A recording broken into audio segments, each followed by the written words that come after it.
Hello, readers, and welcome back to Tell Between Tales. Today we are going to be doing a deep dive into the novel Amari and the Night Brothers.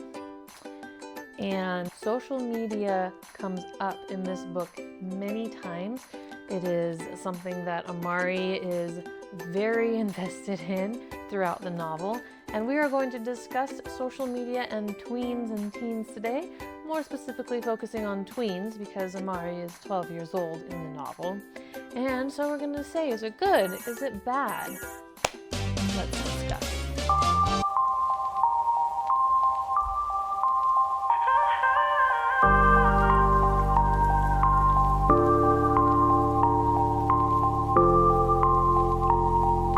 This video contains mild spoilers, so if you want to go into this book completely and 100% spoiler free, you might want to read the book first and then come back and watch this video. Let's take a look at how social media is portrayed in this book. So, as you know from our bullying episode, Amari is getting bullied at school. And she's getting bullied at school in the beginning of the novel, and she's getting bullied at school in the middle and the end, basically throughout the entire book. So she jumps on social media at the beginning of the book after an incident that takes place. And she wants to know what basically her enemies are saying about her, like the people who've been bullying her that she's been having problems with. So she goes on there, and of course it's nothing good. And this, of course, makes her super upset, and she reminisces later in the novel about how all of the cool kids at Jefferson Academy just friended her when she arrived, just so that they could post a whole bunch of mean things on her social media page. This is fairly common in today's society. It's an act known as cyberbullying. So in our bullying episode, we talked about how important it is to make your home a refuge from the bullying at school. Well, if your kids are coming home and they're getting bullied at school, and then they jump on social media and they're getting cyberbullied on social media, then there is no break from that. There's no refuge. It's just constant from the time they get up to the time they go to bed, constant bullying and constant negativity, and then they can never find that positive headspace that we're really trying to develop for them. And in fact, it can even be worse online than it is in person, because people are just so much crueler online than they are in person. And there's a lot of things that people will say online that they won't say to your face because there's a screen in front of them instead of an actual person. And that creates a distance. And it creates a lack of responsibility because you don't have to see their emotions right in front of you, and you're not dealing with all of that. It creates this feeling that we can be more cruel online and we can say all those things that we never really would say in person. And there's this very much a lack of accountability for taking responsibility for the things that you've said and the way that they are affecting the other person that you're talking to. So the cyberbullying that goes on in this book mostly is referred to and centers around the beginning of the novel, where she's talking with the people that she's having problems with at her first school, Jefferson Academy. And then the social media themes really evolve as the book goes on. And it kind of takes the cyberbullying to the side. And as she goes to summer camp, she makes a friend of her roommate, and she asks to join their social media webpage almost immediately. It's like within the first week, she's on the social media site. And she almost instantly starts receiving messages from somebody she doesn't even know. This is a huge danger of social media, and it's pretty much a parent's nightmare. It's my nightmare. I would be mortified, just terrified for my child if this had happened to them. And it does happen. It's not uncommon. It's not super rare that it never shows up, which is why we need to talk to them about these types of dangers. she starts responding to these messages. So she's communicating now with an unknown person, just completely oblivious to who they could really be. When this happens in real life, you have no idea who's on the other side of the screen unless it's one of your friends, from school and you actually know who it is. But in this case, she doesn't know who it is, and she freely communicates with them. And there is a little bit in the book that goes on with them talking about how, oh, this is kind of weird and you probably shouldn't be replying to these people. You shouldn't be talking to them. Her roommate's cautioning her. Her roommate is the voice of caution in the book. She might be a little hesitant at first, but then she's really interested in speaking to this person as time continues to go on and events continue to develop. This would be horrifying for me as a parent if one of my children were receiving messages from an unknown person and they were responding to them. Normally, when unknown people are trying to talk to you or talk to children on social media, it's not usually for a good reason, And there's not really a reason why people who don't know you should be messaging you on your social media websites. I know that there are certain gaming platforms where it's totally fine to message people that you don't really know because you're talking about the game, and that's a completely different situation. So then as events progress, Amari decides to take it a step further. She gets a message from this person who says, hey, let's meet up. Okay, should be huge red flags here. But Amari is 12 and she's desperate to find her brother, and she thinks this is the only lead that she has, and she's willing to go ahead and meet with this person. I would die, probably, if I found out that my child was doing this. Of course, her mother's completely out of the picture. She's at a summer camp. She tells one person, so that's good that she at least tells somebody. She tells her roommate, and her roommate is actually a really good voice for reason in this moment and says, you really need to take me with you. I am going to come with you. This is a bad idea. You shouldn't be going and meeting this person by yourself. You probably shouldn't even be meeting this person at all. You don't know who they are. Something could happen to you. And so her roommate Elsie really does make a good voice for reason in this situation. But of course, Amari just completely ignores her and decides to go ahead and meet with this person. Elsie is able to convince Amari to bring her along at least part of the way, but she doesn't bring her all of the way. And Elsie is not even 100% sure of the exact location that Amari is. So if something were to happen, Amari is completely on her own. Like if this goes bad, then she's going to be in really big trouble because she's untrained and she doesn't have a backup. At least she does have a friend who knows that she's gone and done this. So if she completely disappeared, she could go get the authorities, but really, by then it's too late. This is just a really, really bad situation to be in real life. And I understand why the author had it go this way. You can see how the plots are coming together that pushes Amari to make this decision. But it's a very terrifying thought. I read this with my children for our book club. And so this is something that we talked about in book club. We talked about, was this a smart decision? Or was this something that she should have done differently? And we talked a lot about the dangers of social media and why they don't have social media. So I have a 12-year-old, as you know, Lily. She is my co-host on the show.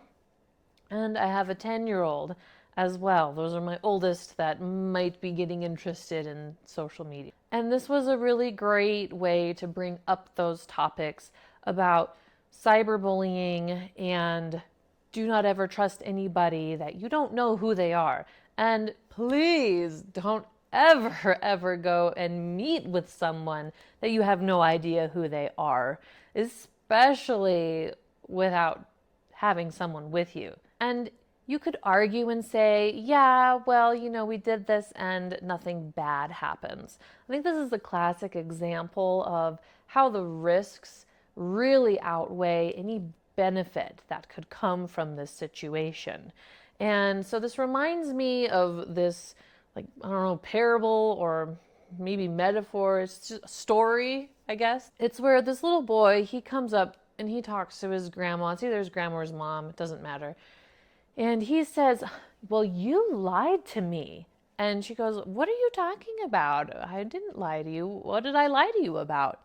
And he says, well, you told me that if I don't look both ways when I cross the road, then I'm going to get hit by a car. Well, I went across the street and I closed my eyes and I went across the street and no cars hit me.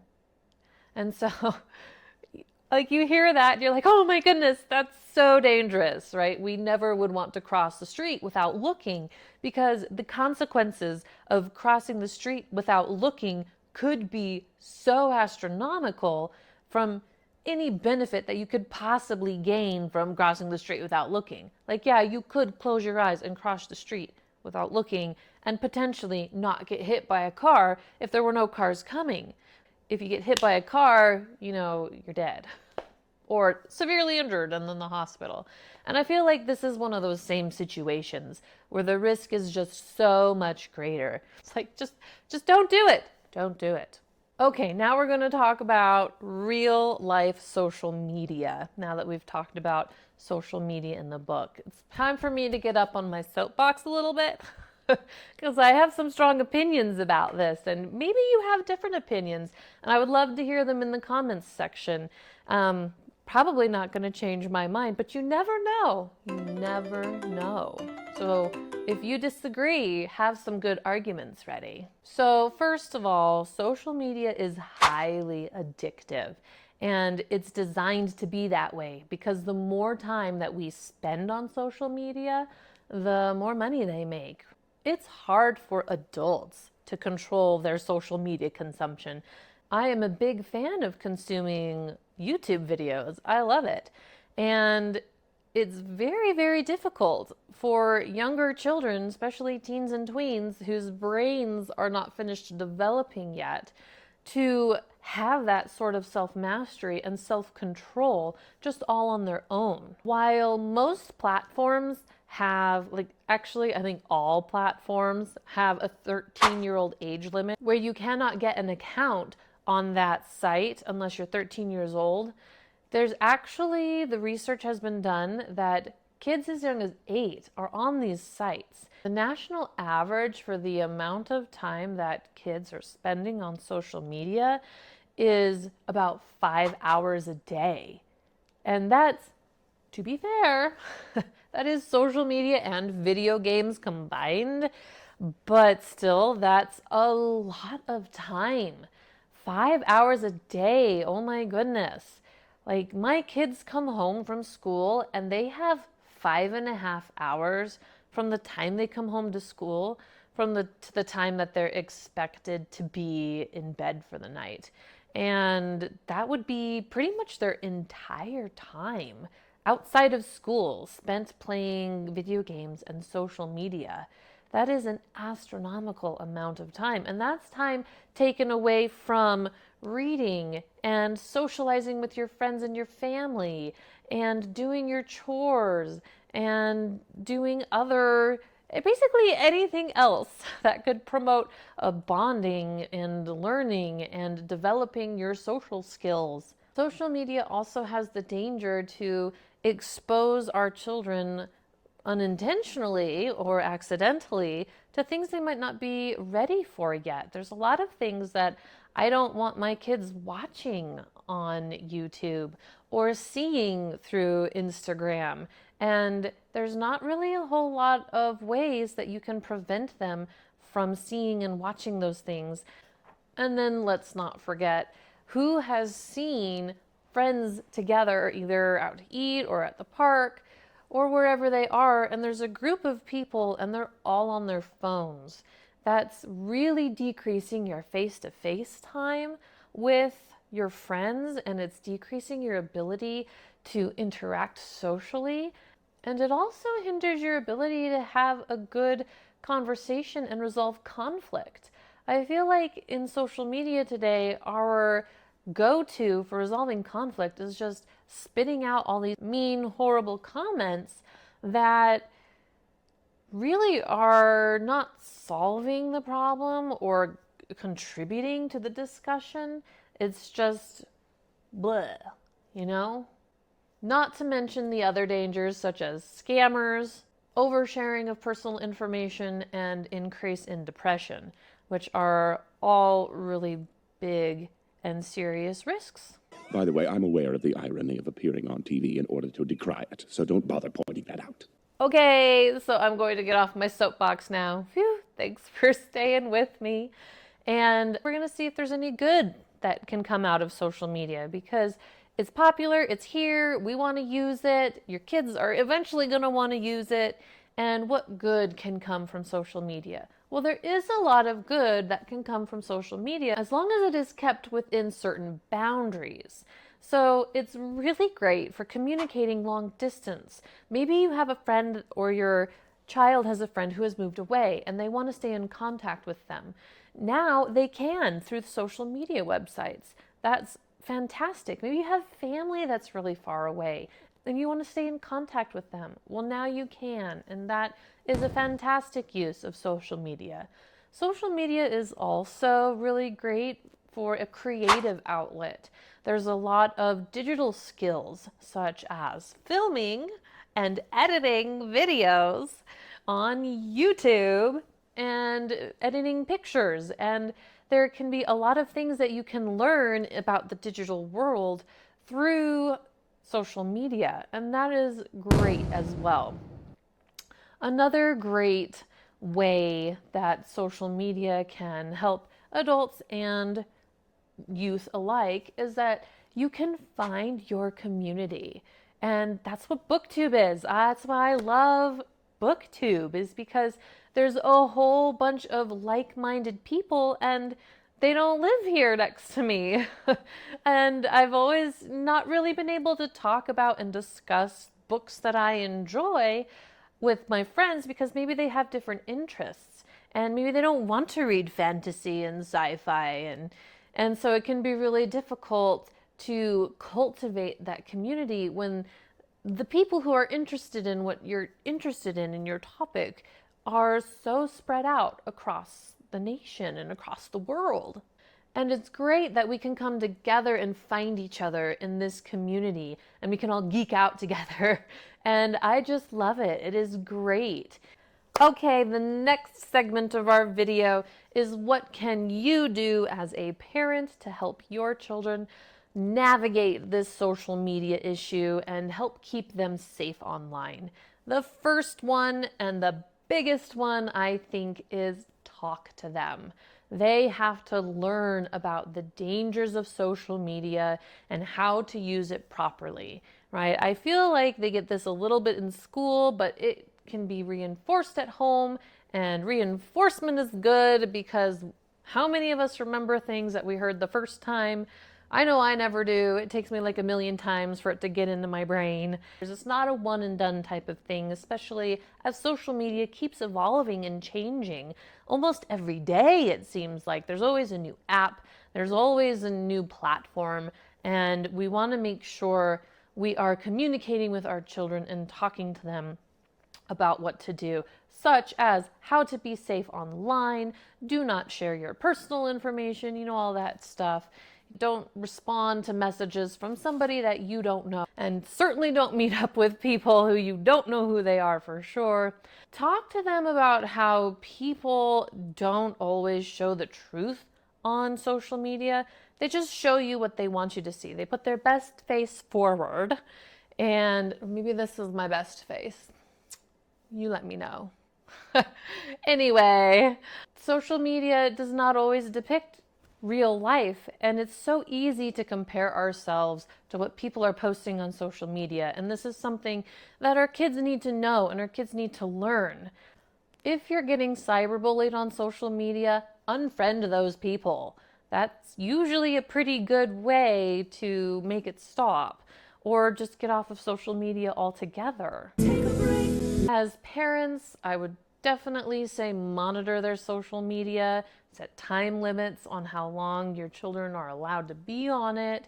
Really, it's just about being involved and about paying attention and about being aware of what's going on. Lastly, I would say make sure your kids are ready for the responsibility. Some kids might be ready for social media at the age of 13 or 14, and some kids might not be ready for social media until they're 16. It really just varies. Do what you think is best for them. And my last tip is to delay, delay, delay. I think it's fantastic to push off access to cell phones and social media and full access computers as long as possible so that they have the most amount of time of their childhood to grow and develop without all of the screens and the constant bombardment that you get from being online, and really focus on developing those person-to-person skills. So tell me what you think, but before we go, I want my kids ages 12, you know Lily, they would like to share just a few seconds of what their thoughts are. They don't have any social media. They're not allowed to use it right now. Do they care? Are they angry? Let's find out. My question was, do I want social media? Well, number one, I'm grounded. And number two, I am reading and listening to two different books. I am reading to Warriors, number 2, and I am listening to the Lord of the Rings book. This one, right there. So in my opinion, I am not allowed, or I'm not really interested in social media, except if it's YouTube. So I think that social media is a bad influence for kids, especially because when I was in 3rd grade, there was no problems with vandalism in bathrooms, and now when I started in 4th grade, there was writing in the stalls, and that was a disaster. They were writing bad things because of TikTok, because TikTok made a TikTok challenge, and it was to write in the bathrooms, and that it was okay. And even sometimes in middle school and high school, they were taking the doors off, and they were like taking them and like throwing them and stuff, the doors to the bathroom.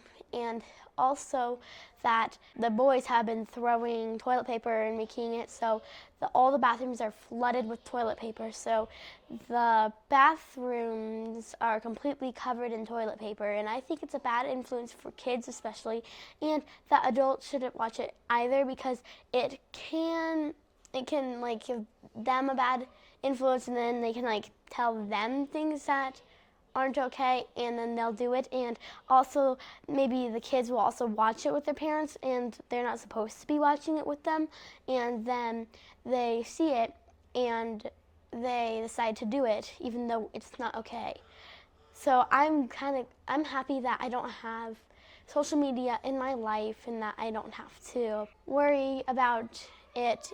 All right, you've heard it directly from the tweens. Let me know what you think in the comments below. Thank you for staying this long. Click the like button and subscribe to my channel. We will be doing more deep dives into books that we read. This was Amari and the Knight Brothers. We talk about middle school, YA, and adult books on this channel. We talk about fantasy, sci-fi, and historical fiction. This is the channel for you. Come to the right place. Thank you so much.